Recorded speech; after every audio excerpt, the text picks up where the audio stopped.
This is Talkin Hoopz, the show that discusses real NBA stories, gives you all the latest rumors, and gets you into heated debates. It's dunks and layups. How many of his points have been jump shots? 0. Not 2, not 3, not 4, not 5. 0. It's not happening. Not in this NBA. Maybe in the fantasy NBA that they're playing in, but not in this NBA. We're going to challenge each other in practice. We talking about practice, not a game. Once the game starts, I mean, it's going to be easy. You better get off whatever you're smoking. Strap in, get your popcorn, put your headphones on. This is Talkin Hoopz. It's really good to checking out Talkin Hoopz. Talkin Hoopz. Talkin Hoopz, the official talk show of NBRP in Miami. Talkin Hoopz starts right now. Talkin Hoopz, talkinhoops.com. AJ, Kyle, as always, with you for the show. NBRPA Miami chapter, nbrpamiami.com. Phil Jackson officially with the New York Knicks as president of basketball operations. We got more on that in his press conference earlier this morning. The Pacers, are they still the best team in the East? Their record may show it, but are they for real? We got more on the Pacers. Shoes. A bunch of shoe problems in the NBA this season. Manu Ginobili, Andrew Bogut, both just exploding on the court. Their shoes just exploding. We got all that and more, but Kyle, what's going on, baby? Yo, what's up, man? Also, Tony Roten, another guy whose sneaker has come off. I'm kind of, I know we're going to get into it a little bit later, but Nike's got to step up, man. You can't have sneakers exploding all over the court. when you're the worldwide leader in like shoe apparel for athletics, Yeah. Your signature stuff can't just be exploding all over the court. But whatever, we'll get into all that. I'm good. Everything is good. Phil Jackson press conference was awesome. I think the Knicks, what they're doing, they needed to do this. They needed credibility around the league because let's face it, they haven't had it in the past 10 years, 15 years. Yeah. And the last time the Knicks were a credible team was probably 1999-2000 when they went to the finals against the Spurs in that lockout season. Yeah. And all the guys on that team, I think maybe except for one guy, is out of the league. I have Marcus Camby, maybe the only guy, and he's not even playing right now. He's not officially retired, but Right. you know, that was Houston and Sprewell. These guys aren't even on the team anymore. Yeah. So they haven't been credible all the time, so they needed Jackson for credibility. They also needed Jackson because they have no leadership there. Steve Mills, it looks like he doesn't have any idea what he's doing. The GM, James Dolan, we know doesn't have any idea what he's doing. I mean, this guy has been making bad move after bad move for how long now? So Phil Jackson will bring people to New York. Not only will he bring a culture of winning, but he's also going to want people to come play. Well, I like the move just in general because he is who he is. He's a great basketball mind. He's shown it with all the championships he's won, not just as a player, but mainly as a coach. And he's going to come to New York and implement his style, his system, and basically do what he's really wanted to do for the last couple of years, and that's be in charge of a franchise. And if James Dolan stays out of his way, I think this guy has a great shot to do something special in New York, for sure. I don't think you give that guy, I don't think you give somebody like Phil Jackson, first of all, a guy like Phil Jackson, and then give him all that money. What is he getting, like $60 million over 5 years? It's a lot. I don't think you can give him all that money and then still try to have your hands all over the team. Right. He has to give up the reins, even if just a little bit. Phil Jackson has to be able to remember, during the press conference, he said, we want to run some type of system. Now, he didn't come out and say the triangle offense specifically. He mentioned it.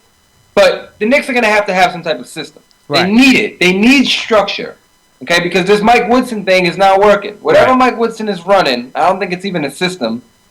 It's not working. I don't care about this mini win streak they have going on. So they need something like that to go forward. Now, Who are the players? Well, next year it's going to be the same cast unless they can miraculously find somebody who's going to take Amari Stoudemire or J.R. Smith or Andrea Bargnani. But in 2015... watch out, because they're going to have a ton of money to spend. And if Melo stays on board, they could bring on another superstar like maybe Kevin Love to join.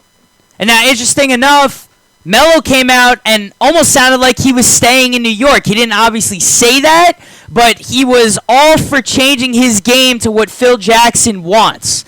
And any critique that Phil Jackson gave Melo in the past about in the past about having to pass the ball more and move the ball. You know, Melo's more than willing to do that if he has to. But at the same time, he feels like he's gotten to this point in his career doing what he does best, and that's score.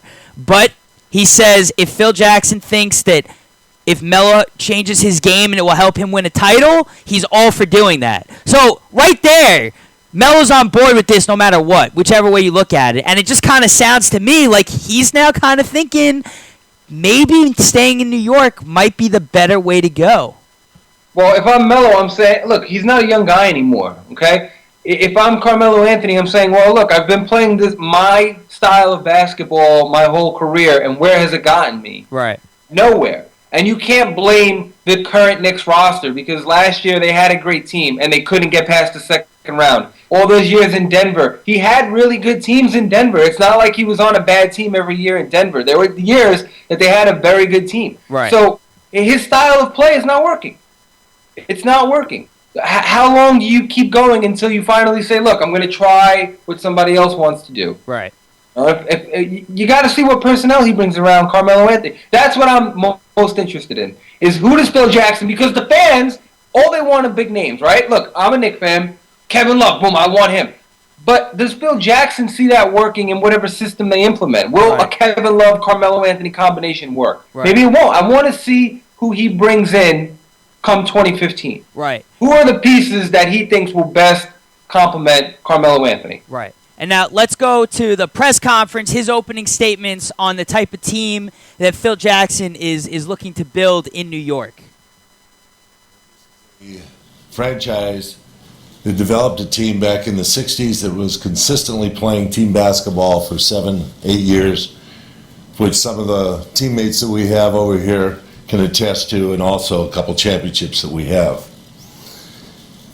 The idea of developing a culture is an overwrought word in the NBA right now, but that's the cachet, I think, that brought me here.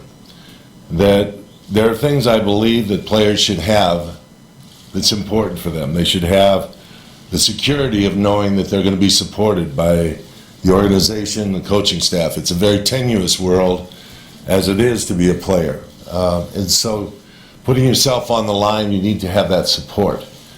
This is something we want to build for them. We want to build also some things that are very important to basketball players, developing a health record in which injuries are limited, developing a mindset in which focus is a capability, developing the system so that balls are moved and passes are made and people make cuts to create open opportunities for teammates.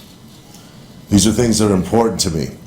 I know you all know about the vaulted triangle offense, and it's been maligned in the past few years, but I believe in system basketball. Steve Mills came out of Princeton. I came out of a system that we ran here in New York in which team ball was an important aspect of playing, and we believe that's what we want to get accomplished as we go forward from here.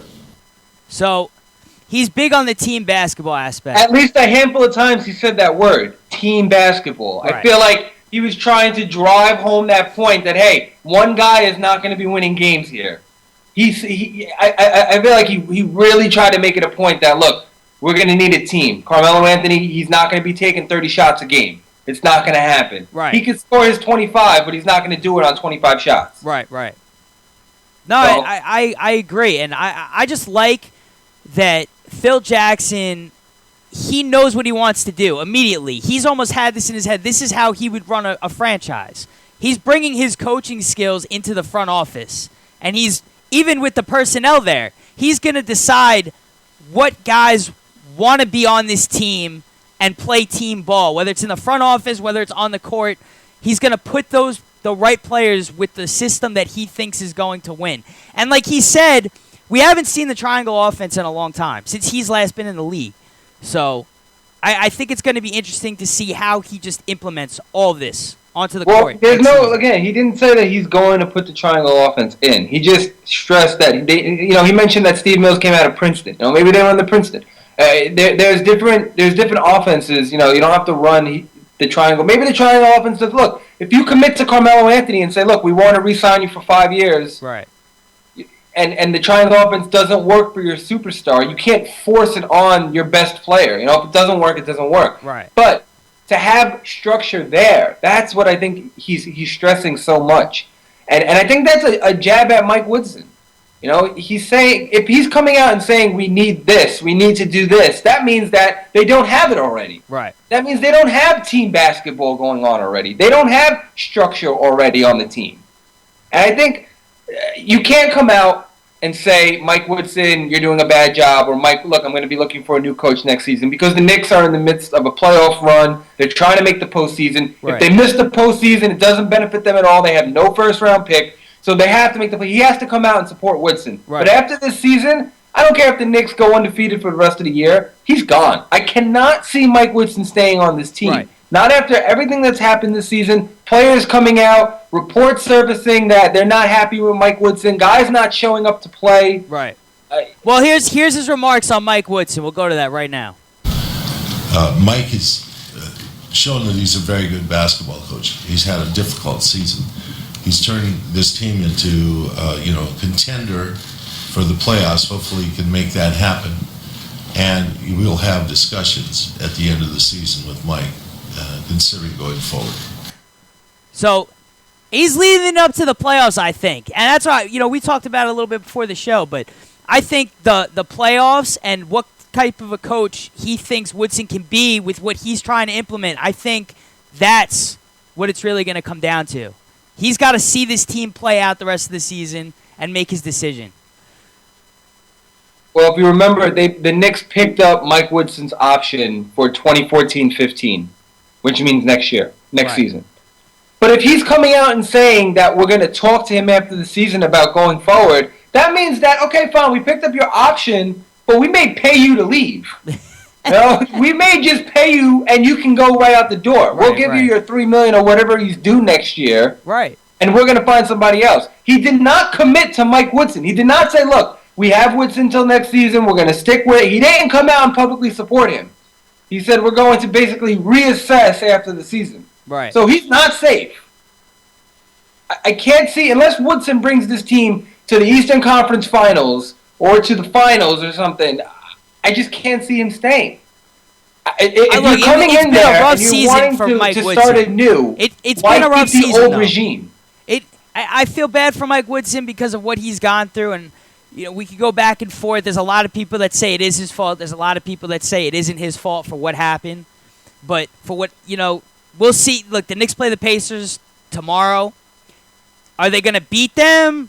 Who knows? Are they going to get blown out? Who knows? But right now, this is a team that's playing at a very high level, and they may not be playing the best teams in the league here.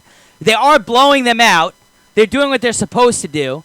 And we'll see if this momentum just carries over, because they're going for the longest win streak of the season here. Phil Jackson seems to think they got something nice going into the playoffs, getting them into the playoffs. And, hey, if Woodson, somehow the Knicks get into the playoffs, they upset a first-round team or whatever happens, I mean, you can't not consider keeping the guy at the same time. Look, a win against Minnesota, a win against Utah, a win against Cleveland, a win against Philadelphia, a win against Boston, and a win against Milwaukee. They all are not in the playoffs right now. They're all the bottom feeders of the East and Western conferences. Right. I'm not impressed. This is how you know the Knicks are bad. Because if you would have said in the beginning of the season that they're on a 5-game winning streak and they beat the 5 worst teams in the league, we wouldn't even be mentioning a 5-game winning streak. It would just be business as usual. Right.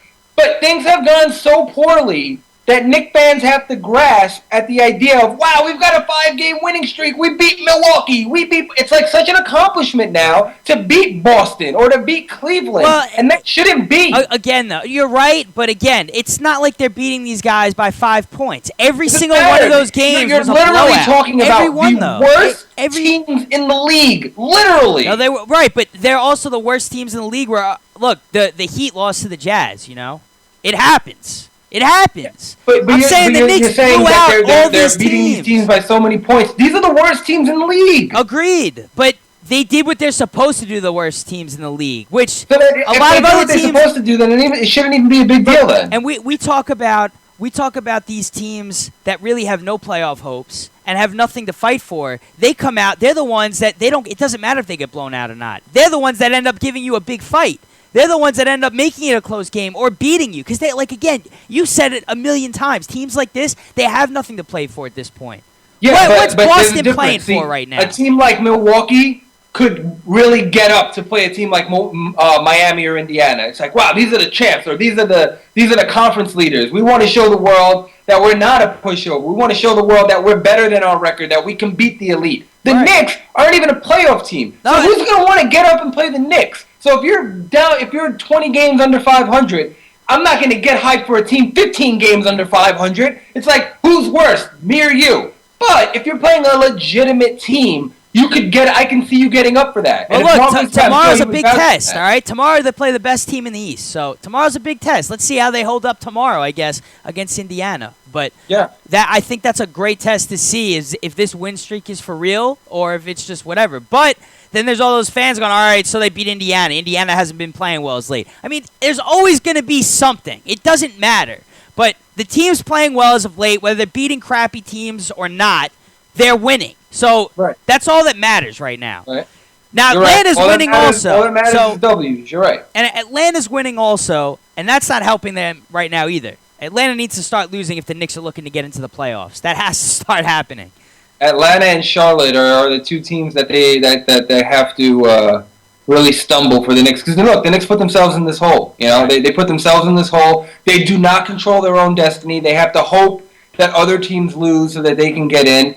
And they don't have the easiest schedule going forward. They still have to play. They still have to go on a West Coast trip that's coming up later in this month. They got to play the Lakers, the Kings, the Suns, the Warriors, and then the Jazz. And the Lakers and the Jazz, sandwich the teams, but it's a West Coast trip. They may not be good, but it's hard when you play 5 games in a different time zone, in back-to-back nights or every other night. So that's going to be a test. The end of this month, they got that West Coast trip, and then they end the season against all playoff teams. Right. In April, they play Brooklyn, Washington, Miami, Toronto, Chicago, Brooklyn, and Toronto.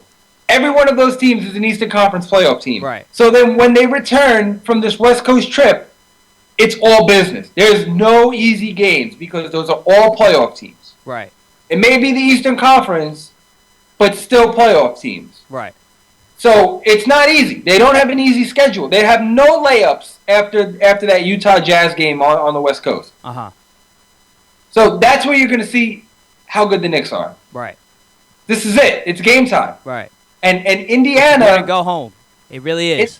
That's right. They're not fishing for draft picks, so it's really just win or go home. That's it. And Indiana... They're not playing well, and people may use that, it's one game or the Pacers haven't been that good lately. But that's still a big win. I would still consider that a huge step forward if they can beat the Pacers, even if it's just for one night. Right. And the Pacers, ever since that trade, I think they won their last 3 games now. But they were on like a 4 or 5 game losing streak, the first of the whole entire season. And we spoke about this on the show, you, me, and Mark, and you guys were like, "Oh, they should trade Danny Granger. He's not, he's not contributing." Blah blah blah. But while he may not be filling up the stat sheet, like I said, you have no idea the impact that he has on that locker room. You have no idea of the leadership that he was putting into that team. And guys, I think, react. And again, this is where we need Mark really. But if you see a guy who's poured his entire sweat and blood into a franchise for 8 seasons, or however long he was in Indiana for, suffered through losing season after losing season, and finally when the team gets good, you get traded. If I'm his teammate, I'm kind of like, wow, man, this franchise really has no loyalty. Right. I would take that personally. I would say, look, it doesn't matter how much I put in for this franchise. If I'm not producing, they're going to discard me. Right. I think that goes a long way. You need to be loyal to your players. Right. It was trading Danny Granger and getting Evan Turner that big of an upgrade? Is Evan Turner, instead of Danny Granger, going to put the Pacers over the hill for a championship? No.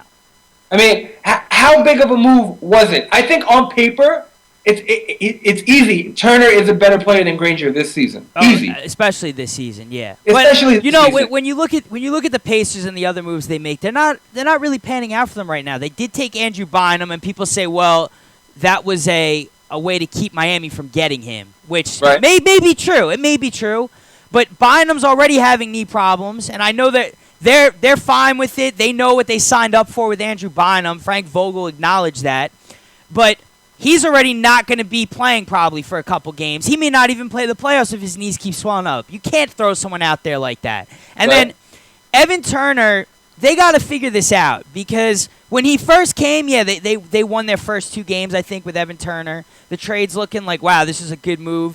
Maybe they get it together in time. There's still, 18 games left in the season for them? Yeah, they got 15 games. They got some time. That was one thing with making the trade. When Mark and I said this, we didn't say it was going to happen immediately, but it could.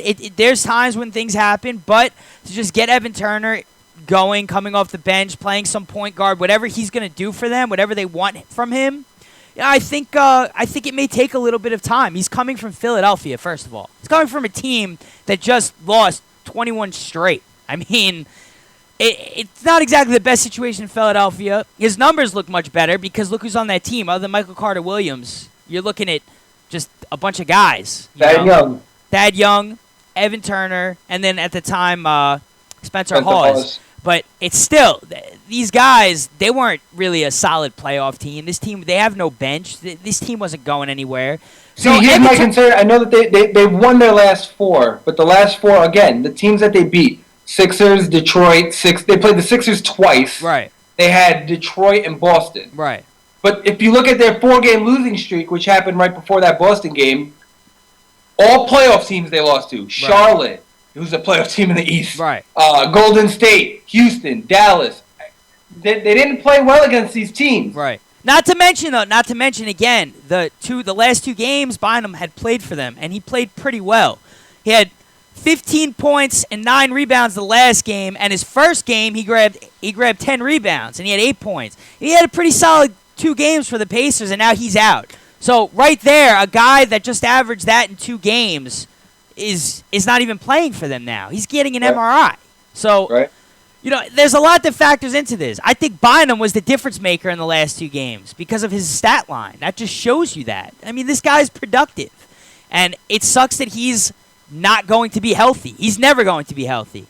But they do have that guy, Lavoy Allen, so they might get him some minutes now that Bynum went down. They may see what he could do for them. But that's just it. This is the time. You're playing bad teams. Give Evan Turner more minutes. Let him get comfortable. They can afford to do this right now. They really can. I don't think they can because you don't want to lose the number 1 seed to Miami. No, you don't want to lose the number 1 seed to Miami. It's a huge advantage.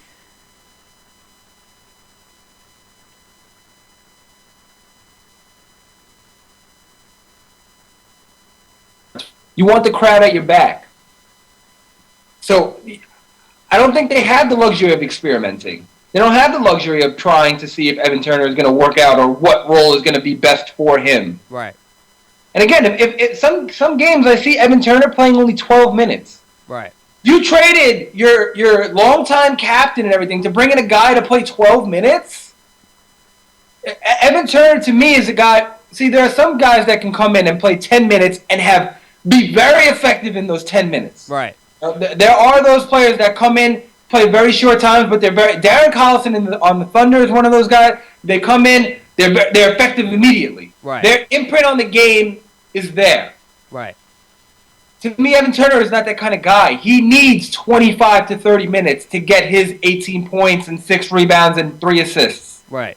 He needs to be in the game for 20, 25, 30 minutes. Right. So if you traded Granger to bring in a guy for 12 minutes, bad move. Sorry, I'd rather have a guy that everybody respects, is a leader on the court, the fans love, a guy who knows the system, a guy who's been a part of it for years, than bringing in a new guy midway through and possibly losing the number 1 seed. Right. That's just me. No, I don't disagree with what you're saying. All right, like I think I see why they made the move. I get it, and I know you're like, if it's not broken, don't fix it. But Evan Turner fills out the stat sheet. Danny Granger doesn't really do that. He's like become a 3-point shooter for them. Just a shooter. I see where they were going with the trade, and if they get it together and it comes time for the playoffs, they got it together. Hey, it was a good move. So this last stretch of games, it's going to be important to see where Evan Turner fits in and how they want him to fit in with this team going into the playoffs. That's really what it's going to come down to for them, and to see if this was successful or not. But Danny Granger, he's with the Clippers now. I mean, to me, he's in a better situation. The Clippers are like the hottest team in the league right now. I know they lost, but they're playing unbelievable this season. You know what? Granger is not playing poorly. He had 11 points in 23 minutes in their last game. And he actually had an 18-point performance back on March 12th against the Warriors, which was impressive. But if you look at his numbers over his last 10 games, he's got 8.9 points and 2.5 rebounds in 17 minutes. Right. I think that's effective. 17 minutes, you're putting up 9 points and 2.5 rebounds. I have no qualms with that. And you're telling me that Indiana, Evan Turner is going to be that much. Look, if Evan Turner only plays 12 minutes and Danny Granger could have played 18, you're getting more from Granger than you are Turner. I can't see Turner getting 25 minutes on this team. It's too crowded. Yeah. He's not going to get more minutes over Lance Stevenson, and he's not going to get more minutes over Paul George. So where does he fit in? Right. And that's just, to me, Evan Turner is a similar player to Lance Stevenson in a lot of ways. What they do on the court, Evan Turner may look to score a little bit more, but overall, they rebound, they pass, and they score. They fill out the stat sheet. And it's true. Where right now, when you're looking at it, is Evan Turner going to get his minutes? But that's up to Frank Vogel, and I'm sure he'll figure it out. He's a good enough coach to figure it out. He's proven that in the past. He's a great coach. So, the Pacers, I think they'll be okay. Home court advantage is huge for them, though. So if you're looking at it like that, yeah, they really got to get it together as soon as possible, because that's what a lot of people are saying, whether or not they beat Miami. They beat Miami. The only chance they have of beating Miami is if they get home court advantage. So they got to get the number 1 seed in that regard. They have to. That's right. Unless Miami somehow gets knocked out before it even gets to that point, or vice versa. Then it really doesn't matter. But I don't see that really happening. I really don't. Not with the team. And if you look at the playoff picture right now, again, I know it's the East and they're weak, but none of these teams even compare to Miami or Indiana. Maybe, you know what? Maybe Chicago. Maybe. They're like that one team where their record may not show it. Like, they're 37-30. They're right now in 4th. But that's a team that could potentially upset one of those two teams, I think. Especially Miami. Because Joakim Noah does not like them. I think Chicago could definitely take one of those two teams. It's very possible, which is amazing considering they traded Dang and lost Rose for the season. Yeah. I also think that Brooklyn beat Miami, I think, 3 times already this season. Yeah. So Brooklyn, it seems, has Miami's number. Right. Maybe Jason Kidd has figured out a way to beat Spoelstra's system. I don't know what it is. Yeah. But Brooklyn is plays very well against Miami. And I can't count out Washington. I know. I don't know. There's something about them. Plus, I think Nene will be back for the playoffs. You know what it is, though? Factor him back into the roster. You know what it is? Washington is a really good team. There's one thing I think that's really holding them back, and that's just developing their players. And the players I'm talking about is Bradley Beal and John Wall. I think these guys can potentially be the best backcourt in the NBA at some point, but they're still so young. John Wall, he hasn't really been that healthy since he came into the league. He's been dealing with injury problems, been missing chunks of the season. Bradley Beal's also kind of been dealing with injury problems since he came in. But I think 3 years from now, with these two guys having the experience, having just those years under their belt, and if those two guys were 3 years further into the league with this team they have, I think they're a top team in the East. Easy. Maybe even better than the Raptors right now. I think they have the best, not the best. I think they have a top 5 backcourt in all of the NBA with Wall and Beal. I really do. I think that backcourt is a top 5 in the NBA, and it's just really filling in the pieces. Trevor Ariza is a candidate for most improved player. He has to be. This guy sometimes drops 40 points in a game. And it happens in Washington. and I feel like he kind of gets overlooked, and people don't really talk about him that much. Most improved player, he's got to be a candidate. And that's bizarre, because Ariza's been in the league for a while now. He's been in the league for, 8-9 seasons already. He has to be up there. To get it that late in your career, a Most Improved Player of the Year award, that's pretty impressive. So he has to be a candidate. He is putting up really good games. Career numbers. These are his career numbers. 9.6 points and 4.6 rebounds. He's averaging 15 points a game this season. Right. He's averaging about 6 points more than his career average. And he's averaging 2.5 more rebounds. Crazy.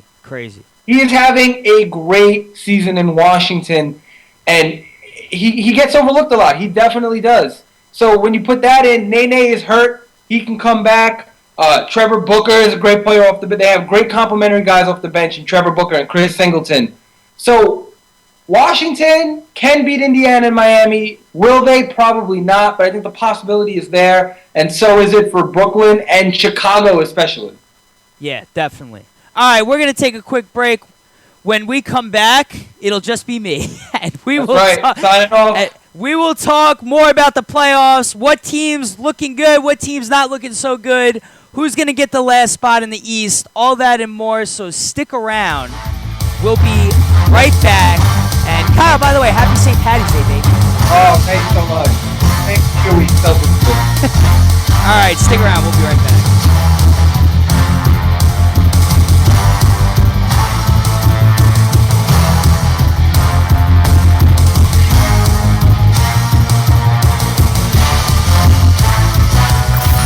Don't foul out. Talkin Hoopz will be right back.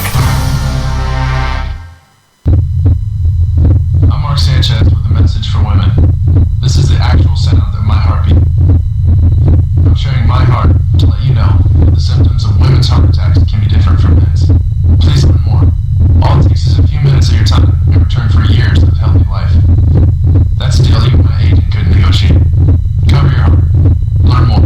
CVS cares.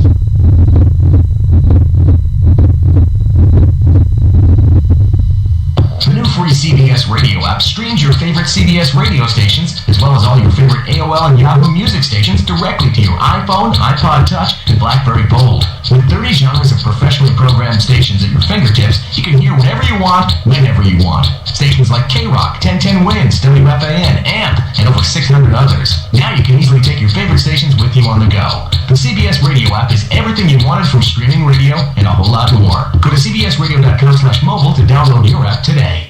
This is AJ, and you're checking out Talkin Hoopz, where you can hear the true legends of basketball. If you missed any of the action from today's show, you can find the full episode on TalkinHoops.com or YouTube.com/TalkinHoops. And don't forget to follow @TalkinHoops on Twitter and give us a like on Facebook for all the latest around the league.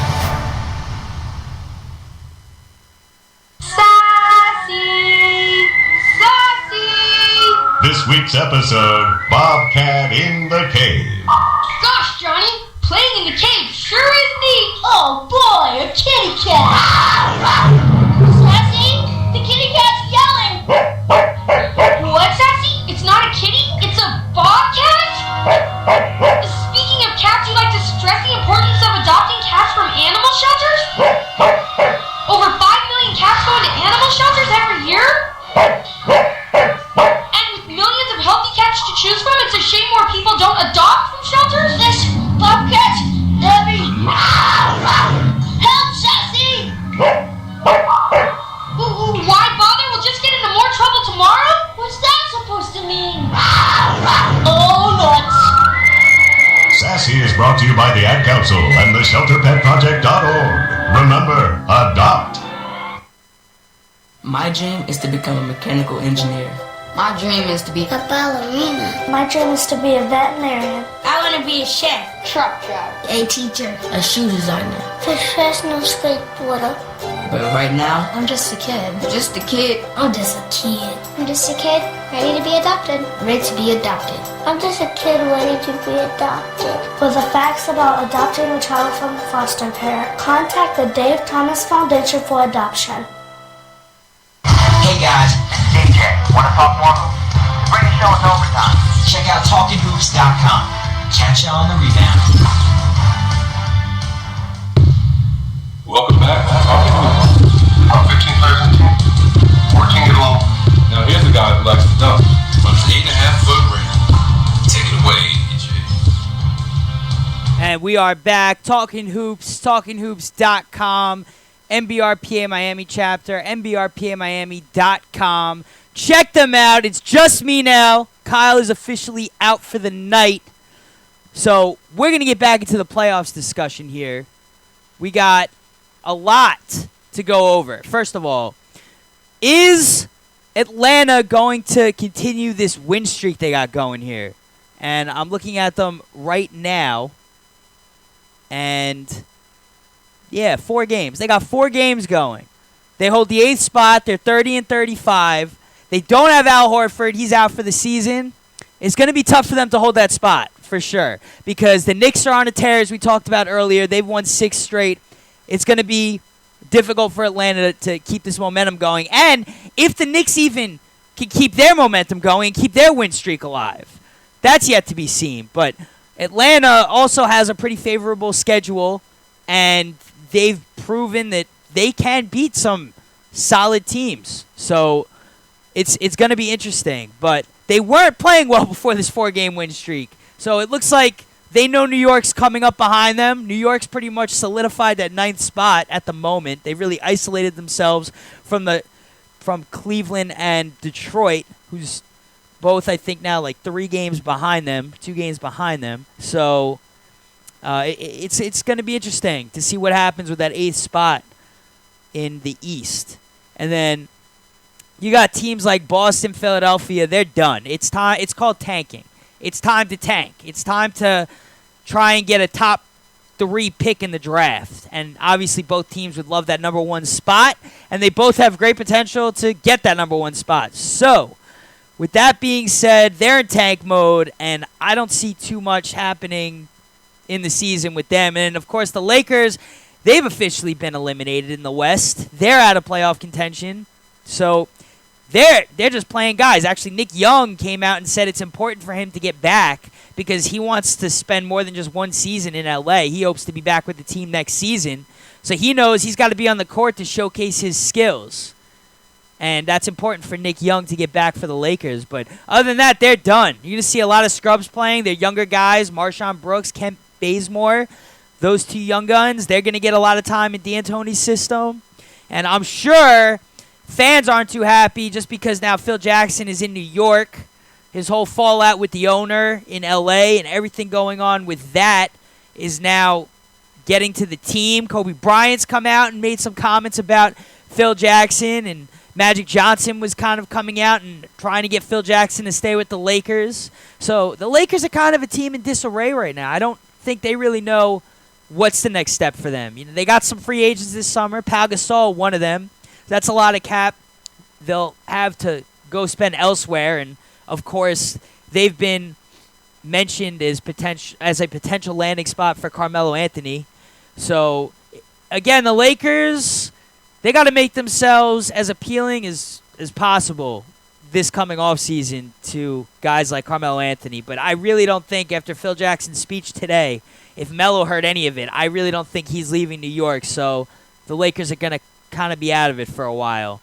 Then the other LA team, the Clippers, they currently hold the 3rd spot. They're 48-21. They were on like a 10 or 11 game win streak. They were killing it for a while until Denver beat them. But the Clippers, you know what? They have the ability here to win a championship. They could be the ones to come out on top this year. They are stacked. We talked about Danny Granger signing with them after he was released by the Sixers earlier. And Glenn Davis also being reunited with Doc Rivers when the Magic bought him out. So, I mean, the Clippers are pretty stacked right now. They got a lot of good pieces heading into the playoffs, and for the most part, everybody's healthy.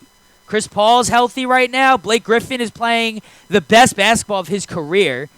He's got to be a top 7, top 6 player in the league right now, maybe even top 5. Blake Griffin's playing unbelievable. I can't say enough good things about this guy. Last year, not that great of a defender. not that great of a post player. Doc Rivers comes in, makes a few changes. He's doing really well. Blake Griffin has a lot of potential. A lot of potential to be a very special player in this league. He's already a special player. So I guess to be even more special than what he already is. But the Clippers look good. And, of course, DeAndre Jordan's playing out of his mind, leading the league in rebounds. That's a guy you want on your team. Gets it done, and he's starting to get it done on the offensive end a little bit. He's cleaning up a lot of plays this season for them. And guys like Matt Barnes and Jared Dudley and Darren Collison just playing their roles. This is a very dangerous team to be playing against right now. And come playoff time with, obviously, one of the best coaches in the league, Doc Rivers, his guys are going to be ready to go. And this team has got a real shot, I think, to come out on top and win it all. I really believe that. And then, of course, you really can't count out the Spurs. I don't think you can ever count them out. San Antonio, they've won 10 straight. They're on a 10-game win streak. Now, no one talks about them, and we mention this all the time on the show. No one talks about San Antonio because, yeah, they can be kind of boring to watch. They play very fundamental, a lot of layups, not a lot of showboating, not a lot of alley-oops. I think last season, I think they said in the last 3 seasons they've had a total of 7 alley-oop plays. I'm pretty sure that was an article not too long ago, that just goes to show you the type of basketball Greg Popovich is about. Guys aren't looking to showboat, they make layups. They don't dunk the ball, they make layups. Because if they miss a dunk, Greg Popovich is going to be making them run laps the next day in practice. You can be guaranteed that. Guaranteed. You're doing maybe 100 push-ups. I don't know what he's going to have you doing.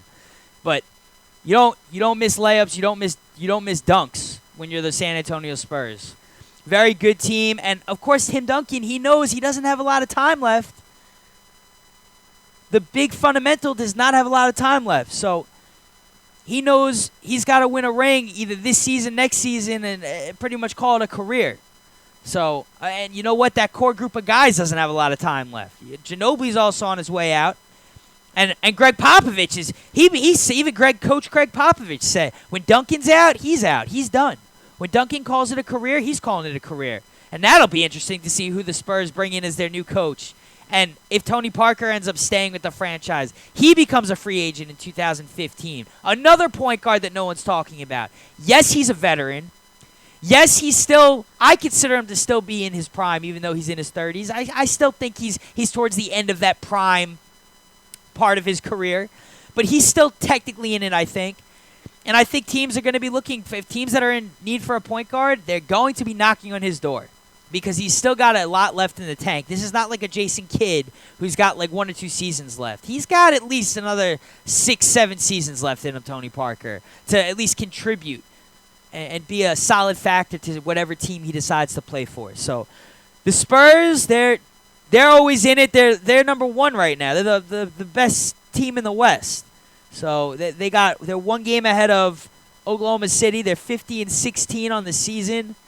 And again, that is just fundamental basketball. And I'm sure if it's not the Heat and the Spurs, whatever team plays San Antonio, everyone's going to be rooting against the Spurs because, like I said, they're not flashy. They're boring to watch. They just know how to win, and nobody likes that. No one likes that, unless you're a Spurs fan. If you're a Spurs fan, it's great. You know, I envy you. I envy you if you're a Spurs fan. You can put up with that. I could put up with fundamental basketball if I was winning every game. It wouldn't bother me at all. I mean, they call Tim Duncan the big fundamental. It's not because he's the flashiest guy on the planet. It's because he banks in. He's got a bank shot. He's famous for that. And he just plays very standard basketball. He makes layups, and he makes his jump shots. There's no fadeaway turnarounds. There's no throwing alley-oop passes or anything crazy. You're not going to get that from Duncan. He sticks to the fundamentals of the game, and that's why he's called the big fundamental. And I know everybody knows that, but for the few people that don't know that, now you know why the Spurs are a fundamental basketball team and why he's called the big fundamental. Now, Oklahoma City, they're number 2 in the West. I don't know what's going to happen with this team. I'll be totally honest with you. At first, they're playing really good. Durant is carrying the team by himself. Russell Westbrook, not even a factor. He's injured. He was injured. He wasn't even a factor. Durant playing unbelievable basketball. People are going, this guy's going to win MVP this season. He's going to take it from the king himself. He's going to take it from LeBron James. I don't know. Now I don't know. I don't think he's at that level right now. And since Russell Westbrook came back, they have not been playing that well. Okay? They beat Charlotte, and they beat another crappy team. But overall, they have not been playing well since Russell Westbrook came back. And now, maybe it's looking like maybe they should have traded Russell Westbrook and gotten some pieces. You know, the Pacers, when they made that trade, as we talked about before, they thought that Evan Turner would significantly help this team. More so than what Danny Granger was giving them. Evan Turner would be a solid piece off the bench that could contribute in a lot more ways than what Danny Granger was giving them. And then, of course, they had LaVoy Allen, another guy just to add to their front line. So, if you trade Russell Westbrook, you know, even if you traded, we talk about this trade all the time, for a guy like Rondo, who gets more of your team involved, is not worried about his numbers. He doesn't worry about things like that. He fits Durant's game much better. He fits Ibaka's game much better, Rajon Rondo. You get a guy like Rondo on your team, and it'll work out for you in that situation. And the Celtics get Westbrook, who is more of a dominant player by himself, who doesn't need to pass the ball. He can score at will. So the Celtics could use a guy like that to carry a team. But a guy like Rondo, or even if you don't get a guy like Rondo, get a center. Trade Westbrook, maybe some other people. Get a center. Because Kendrick Perkins, he's not even healthy right now. And he wasn't getting it done for you when he was healthy. And he's got a huge contract that nobody wants. If you could package Kendrick Perkins with Russell Westbrook, you got something special there. You got a nice trade package. And you can get some good talent in return and fill out the holes on your team that'll fit around your star player that you hope eventually doesn't leave. And Oklahoma City is going to be an interesting team to watch come playoff time because Westbrook is obviously going to play. I know they're playing him right now like every other game, trying to get him comfortable playing back with Kevin Durant. But this team seems to play better when Westbrook is not there. So I don't know what team's going to show up for the playoffs, but assuming Westbrook's going to play and they're not playing well, I don't know. I don't think you can count them in to win it all this year. And I know a lot of people thought that this was going to be their year. I think Strick said it was going to be the Oklahoma City Thunder if it wasn't the Heat. But I got to say, it's not looking like that right now. They're not playing all that well. They did just win their last game, but they're not playing all that well.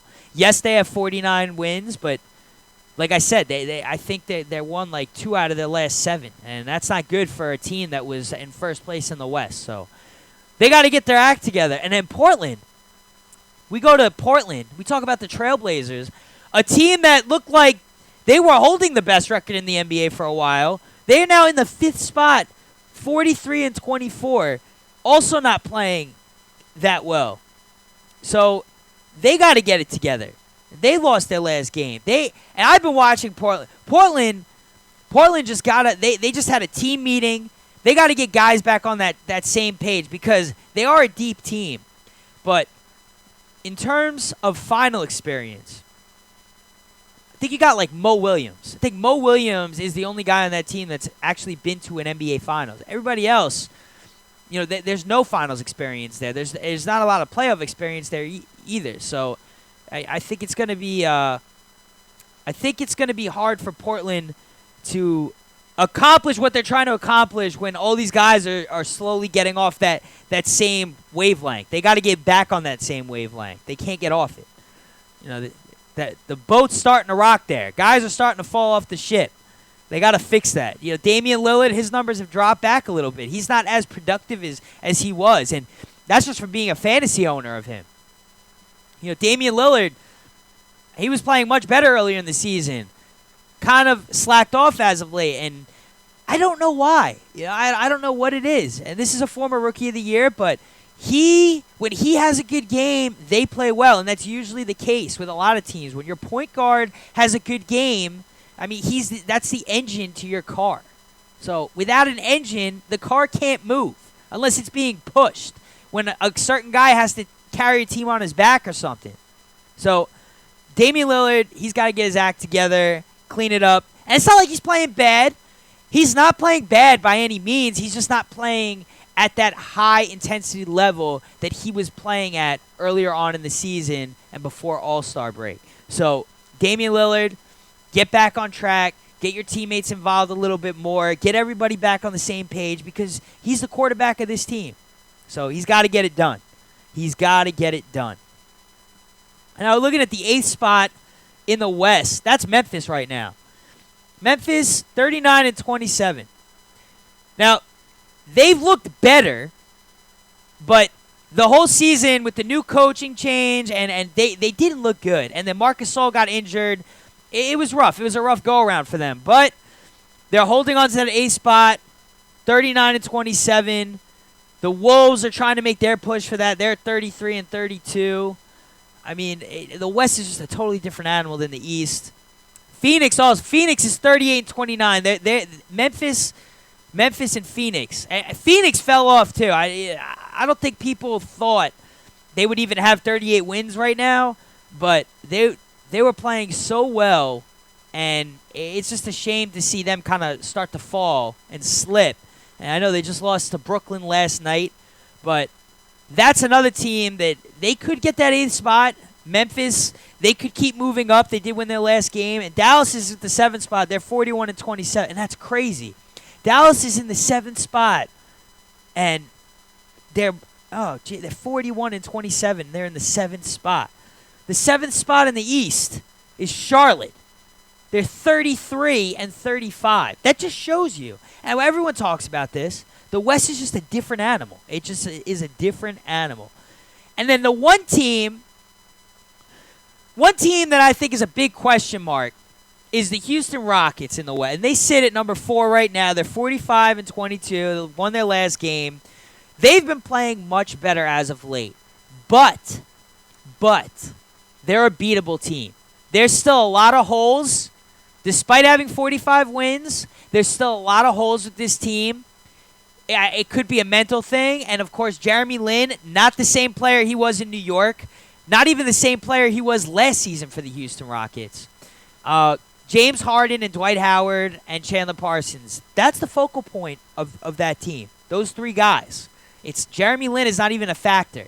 Now, if Jeremy Lin plays well, again, he's a point guard, then it's going to be okay. Rockets going to be okay. But he's been so bad this season. He doesn't even start for them anymore. You have Patrick Beverly starting over Jeremy Lin, it might be an offensive move. He's a solid point guard. He's nothing special. He's nothing to brag about. He's a good defensive point guard. Plays good defense. But Jeremy Lin, he's not what he was. He's slowly, each season, just going downhill. His numbers are dropping. He's a system guy, and that just shows it. He played well under Mike D'Antoni's system. When Mike Woodson took over, he was injured. He didn't get a lot of playing time in that system either, but it doesn't matter. It wasn't going to work out for Jeremy Lin. He needs a particular system to play the game that he likes to play, the style of play he likes to play. And he's turnover prone. He turns the ball over a lot. He gets like 3 or 4 turnovers a game. That's got to change. I know the ball's in his hands a lot, but that's got to change. So, Houston, though, they are a beatable team. You know, Dallas, I think, can beat them. I even think Memphis can beat them, believe it or not, if Memphis gets in the playoffs. There are teams that could beat Houston. So, they're a question mark. Despite their record, they're a question mark. And I don't know what's going to happen with the Houston Rockets either. The playoffs, it is just a giant question mark. A lot of seasons, a lot of different seasons, you can see kind of who's going to come out on top. I mean, everybody this year, it's just the playoffs are a big question mark in both conferences. It's what bad team is going to somehow make it into the playoffs and then all of a sudden beat everybody. And that's in the East. And the West, it's what great team is going to get eliminated first, because that's really what it's looking at. You know, Oklahoma City, the way they're playing, they're also, to me, like I said, as good as Kevin Durant is, they're a beatable team. Especially if Russell Westbrook plays, because they just don't have a great record with him right now. So they could be knocked out, and they're second seed right now. So the playoffs just a big question mark, and it's going to be interesting to see what happens in general. Seriously, it's going to be interesting. And I'm looking now. I mean, I think I think Miami, we go back to the East. Miami, obviously they're not the same team that was able to win 21 straight. They're not playing as well, but you heard LeBron in his interview. It's hard to motivate guys. They've been to the promised land twice. Now to get these guys up and go for 3, I mean that's not an easy task. I think come playoff time, they'll be a different team, and I think they're going to look much better.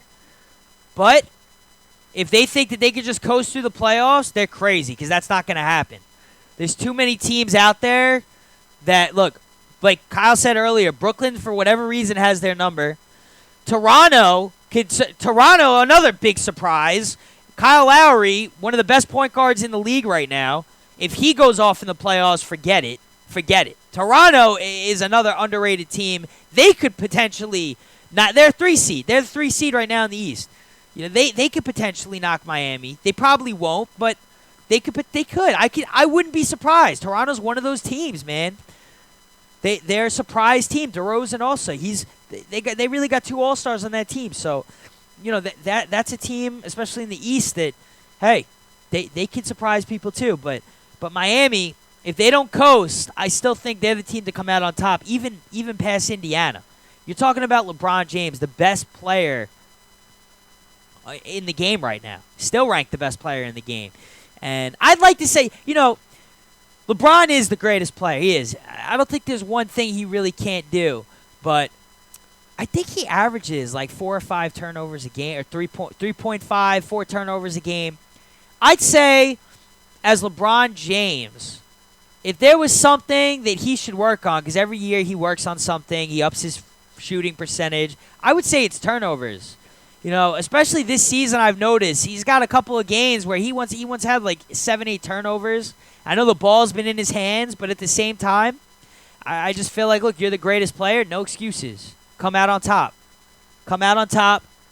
Fix that issue next season. Take better care of the ball, whatever it is. You can't have the best player putting up 8 turnovers in a game. I don't care how good you are. It can't happen. You're the best player. Can't be putting 8 turnovers in a game, especially in the playoffs. They got to take better care of the ball. And I know their point guards don't really run the team. He does. He's really a point forward, but he can play every position, actually. He probably could play center if he had to. He did in the All-Star game. But that team, it's coming down to, is Wade healthy, what Chris Bosh is going to show up, and what LeBron and LeBron is going to be LeBron. So it's not what LeBron. LeBron's going to be LeBron. He's going to be there. And then Ray Allen, I'm sure, will win a game for you here or there. But the Heat, if they think they're going to coast through the playoffs, they're crazy. That's just not going to happen. It's just not. There's just no way. And then last but not least, we talked about them earlier, the Chicago Bulls. They hold the 4th seed right now. Joakim Noah is in the MVP conversation.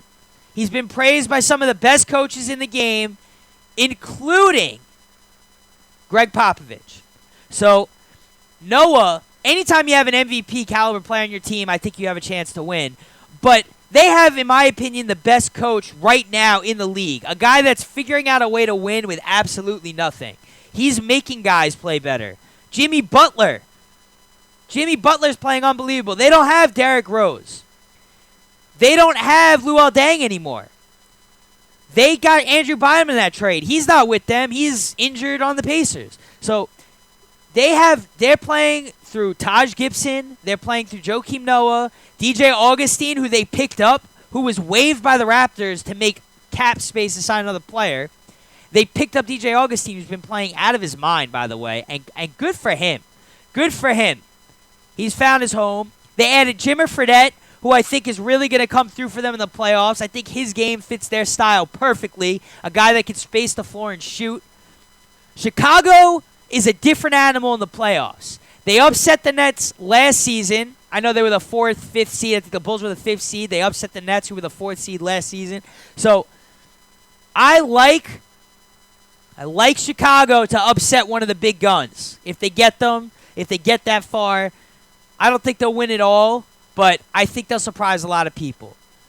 And we're going to start wrapping up the show here. Another great conversation about the playoffs. Phil Jackson, gotta love it. Got to love it. It's awesome. He's back with the Knicks. Last time he was with them was in the 70s. It's crazy. Full circle. Hopefully, I'm a Knicks fan in my St. Patty's Day Celtics jersey. I'm telling you.